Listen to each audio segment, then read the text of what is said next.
Determinant of matrix पढ्दै थियौँ, जहाँनिर चाहिँ गर्दा गर्दै हाम्रो अलिकति भिडियो कट अफ भइसकेको थियो भने फेरि पनि एउटा इक्जाम्पल लिएर चाहिँ हामी बुझ्छौँ है त। सो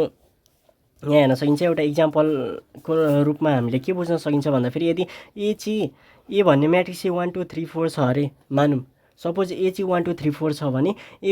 एको डिटर्मिनेन्ट कसरी निकालिन्छ भन्दा फेरि नि यहाँ हेरौँ है, एको डिटर्मिनेन्ट निकाल्नको लागि अब अथवा योभन्दा पनि अगाडि म तपाईँहरूलाई सबैभन्दा सुरुमा डिटर्मिनेन्टलाई कसरी डिनोट गरिन्छ अथवा डिटर्मिनेन्ट भनेको के हो ठ्याक्कै बुझ्दाखेरि के रहेछ त यो कुराहरू बुझ्छौँ। जस्तै यो मानौँ यो यस्तो साइन छ भने पनि यसले डिटर्मिनेन्टको के गर्छ त भन्दाखेरि अथवा डिटर्मिनेन्टलाई डिनोट गर्छ, यो मोडुलस साइन छ भने पनि, ठिक छ। अनि त्यसै गरेर अझै डिइटी अनि ब्राकेटमा समथिङ एबिसिडी जेसुकै एउटा म्याट्रिक्सको नाम हो नि त एबिसिडी भनेको, हो यस्तो छ भने पनि के डिनोट गर्छ त भन्दा फेरि यसले डिटर्मिनेन्टलाई डिनोट गरिदिन्छ, ठिक छ। अनि त्यसै गरेर अब हामीले यहाँनिर हेरौँ, अब इक्जाम्पलको रूपमा एउटा म्याट्रिक्सलाई लिन्छौँ, ए बराबर चाहिँ यति छ एउटा म्याट्रिक्स, त्यसो भए यो भनेको पनि डिटर्मिनेन्ट हो, अझै डिइटी डेट ए भनेको पनि यो पनि के रहेछ त डिटर्मिनेन्ट रहेछ भन्ने कुरा हामीले बुझ्यौँ। भनेपछि एको डिटर्मिनेन्ट कसरी निकालिन्छ भन्दाखेरि यो प्रिन्सिपल डायगोनलको प्रोडक्ट, ठिक छ, प्रिन्सिपल डायगोनलको प्रोडक्ट, ठिक छ, प्रिन्सिपल डायगोनलको प्रोडक्ट जुन चाहिँ पोजिटिभ फर्ममा लिन्छ, 1 × 4 भनेको 4 हो, यसलाई पोजिटिभ फर्ममा लिन्छ, अनि माइनस जुन रिमेनिङ डायगोनल छ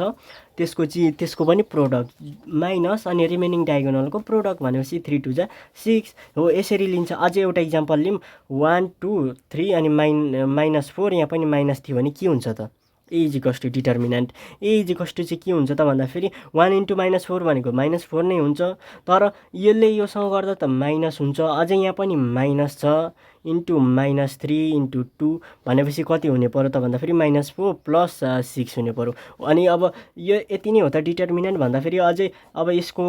एडिसन सब्ट्र्याक्सन के गर्न मिल्छ त्यो गरिन्छ। -4 + 6 भनेको कति त भन्दाखेरि कति हो त भन्दाखेरि 2 हो नि त, हो डिटर्मिनेन्ट अफ ए चाहिँ कति रहेछ त 2, यो म्याट्रिक्सको लागि है त। अब त्यसै गरेर मानौँ डिटर्मिनेन्ट गर्दै गर्दाखेरि एको भ्यालु लास्टमा यो स्टेपमा चाहिँ हामीले एको भ्यालु यस्तो मोडुलस अन्डर -6 -4 -100 जति पनि पाउन सकिन्छ, यस्तो पाइयो भने चाहिँ के हुन्छ त त्यतिखेर भन्ने केस हो। त्यतिखेर चाहिँ के हुन्छ त भन्दाखेरि यो जुन -6 छ जति आएको छ त्यही नै हुन्छ, जुन चाहिँ -6 नै हुन्छ, तर एब्सोल्युट भ्यालुहरूमा हामीले गर्दाखेरि अथवा एक्चुअली यो मोडुलसको काम चाहिँ के हो त भन्दाखेरि -6 लाई चाहिँ के हो त हटाइदिनु हो नि त, हो। भनेपछि हामीले यो डिटर्मिनेन्ट निकाल्दाखेरि यो साइनले डिनोट गरिन्छ, अनि यो साइनभित्रको माइनस फर्ममा भनौँ न भ्यालुहरू आयो भने माइनसमै राखिन्छ, तर भनौँ न एक्चुअलीमा भ्यालु हेर्ने हो भने चाहिँ के हुन्छ त यो मोडुलस अन्डर -6 अथवा केही छ भने चाहिँ के हुन्छ त यसको भ्यालु चाहिँ 6 हुन्छ, ठिक छ। कतिको बुझिन्छ यो कुरा बुझ्नु पर्यो। अब म्याट्रिक्समा गर्दै गर्दाखेरि चाहिँ लास्टमा गर्दै गर्दा -6 अथवा -100 जति पनि आयो भने यो -6 नै राखिन्छ, तर एब्सोल्युट भ्यालु निकालिँदैछ भने चाहिँ -6 छ भने चाहिँ के हुन्छ त 6 नै हुन्छ, कन्फ्युज नहुनु है त। अब त्यसो भए हामी डिफिनेसनमा जाउँ है त, म्याट्रिक्सको डिफिनेसन के रहेछ त, डिफिनेसन हेरौँ, definition of determinant of matrix है त। Determinant of square matrix is the value obtained by finding product of principal diagonal, अघि मैले कुरा गरेँ principal diagonal elements minus product of other 2 elements, मैले कुरा गरिसकेँ यसको बारेमा, अब अहिले चाहिँ झन् बुझियो होला होइन। अहिले जस्तै 1 2 3 4 लिएर मैले यो प्रिन्सिपल डायगोनलको इलिमेन्टलाई मल्टिप्लाई 1 4 जा 4 अनि माइनस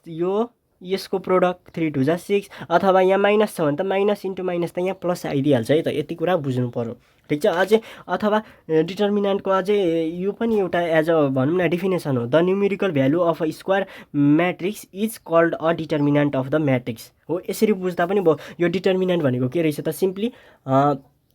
के रहेछ त भन्दाखेरि हाम्रो न्युमेरिकल भ्यालु रहेछ भन्ने बुझिन्छ है त।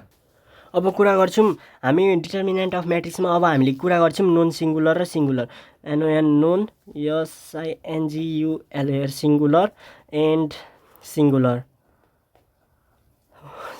म्याट्रिक्स। अब नोन सिङ्गुलर र सिङ्गुलर म्याट्रिक्स भने चाहिँ के त, अब हेरौँ है त हामीले बुझौँ।